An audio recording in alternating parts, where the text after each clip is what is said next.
Les amis, c'est fait! Le premier épisode de la saison 2 du plus grand manhwa de tous les temps est enfin sorti.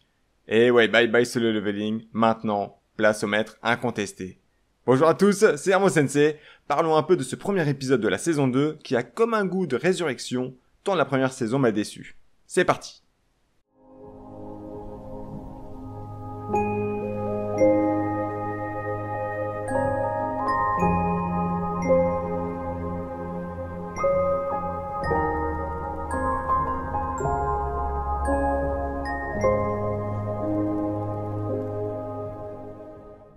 La vache, enfin le premier épisode de la saison 2 de l'anime que j'attendais le plus de cet été.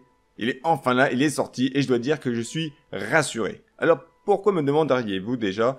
Plusieurs points me rassurent.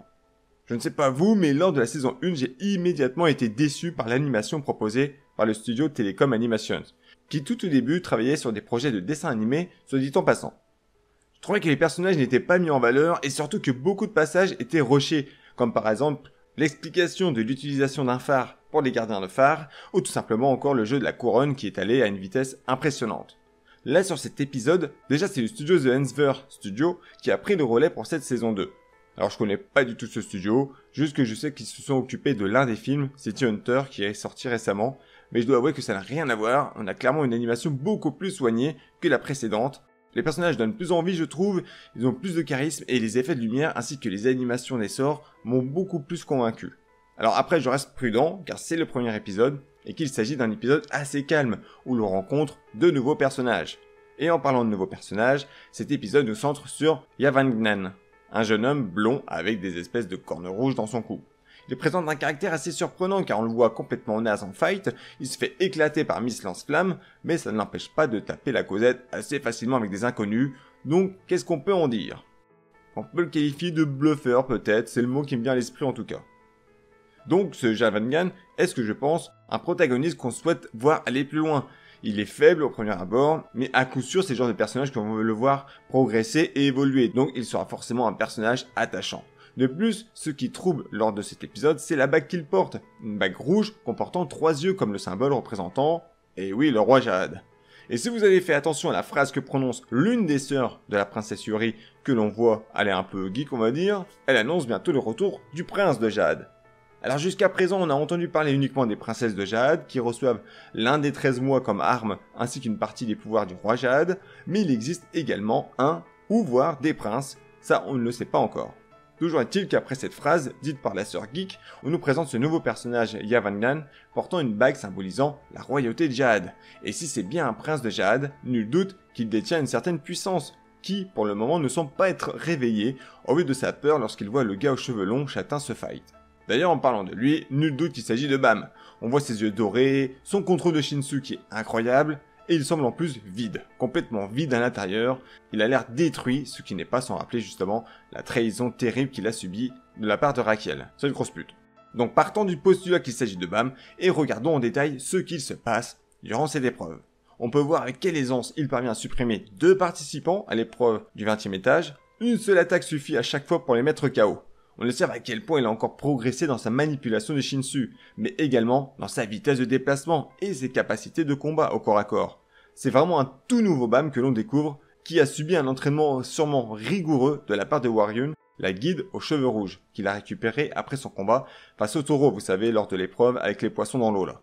Pour le moment, à moins que ça m'ait échappé, on ne sait pas combien de temps s'est écoulé depuis sa trahison jusqu'à maintenant. Mais il est clair qu'il est bien plus fort qu'auparavant et il a gagné en assurance. C'est vraiment un Bam mais méconnaissable, même en apercevant 5 adversaires face à lui, il n'a pas le moindre doute d'être largement supérieur à eux. Alors ça peut être parce qu'il est complètement cheaté tout simplement, ou également qu'il a atteint un étage bien supérieur à celui du 20e étage, mais qu'il se trouve ici pour une raison qui nous est complètement inconnue pour le moment. Mais dans tous les cas, ce passage m'a assez plu en termes d'animation des sorts, des déplacements, des combats, de la fluidité. Alors oui, on n'est pas au niveau, je sais pas moi, d'un Jujutsu Kaisen ou autre. Là, je ne pourrais jamais défendre le contraire, mais je trouve ça quand même pas mal, surtout après le passage de la saison 1. Peut-être que je suis moins indulgent, je ne sais pas, mais lorsque j'ai regardé cet épisode, j'étais assez satisfait quand même.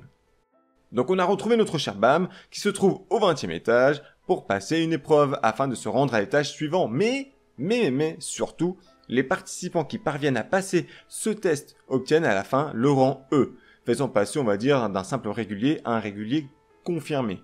C'est vraiment un obstacle pour tous les réguliers à ce niveau-là, car la différence de niveau entre les étages qui sont inférieurs au 20e étage et ceux qui sont au-dessus n'a absolument rien à voir. Et c'est la raison pour laquelle beaucoup de réguliers se retrouvent bloqués à cet étage. Car non seulement les examens sont durs, mais les frais de réinscription sont élevés. Alors réussir à récolter de l'argent pour repasser le test demande parfois plusieurs mois d'économie et de travail. C'est d'ailleurs probablement la dernière chance pour Yavagnan, car on le voit poursuivi par des créanciers qui lui réclament l'argent qu'ils lui ont prêté. Donc s'il ne trouve pas rapidement des pépettes, il pourrait avoir de très gros bobos, comme dirait City Hunter. Donc comme je l'ai mentionné plus tôt, il y a plusieurs participants au cours de cette épreuve. Nous avons donc Yavagnan, Gosaeng, en compagnie d'une petite fillette, je ne sais plus le nom, Oryang, Akraptor, et enfin Bam. Donc Bam, qui aussi, j'ai oublié de le préciser, appartient à une guilde appelée Fugue. Alors, c'est passé assez inaperçu au cours de cet épisode, mais c'est une guilde hyper réputée au sein de la tour. C'est la pire guilde criminelle, et ça c'est une information capitale, car c'est un choix qui peut interroger pour nous. Lorsque l'on connaît le caractère de Bam, qui, lors de la première saison, est doux, gentil, et là, qui appartiendrait à la pire des guildes, donc il doit y avoir quand même une raison derrière cette affiliation, mais j'espère qu'il ne va pas au-devant de gros ennuis, car je sais qu'il y a une nana, que je kiffe bien d'ailleurs, et qui l'attend au 77e étage. Cette nana, si vous vous rappelez de la saison 1, c'est Yori de Jade, la princesse qui lui a confié Mars Noir au tout début de l'œuvre. D'ailleurs, elle lance également une recherche à son sujet en sollicitant l'aide d'une de ses sœurs qui semble douée dans le domaine. Mais cela n'est pas sans une petite contrepartie dont on ignore tout encore, mais ce qui est sûr, c'est que Yori de Jade est persuadée que Bam détient une puissance exceptionnelle.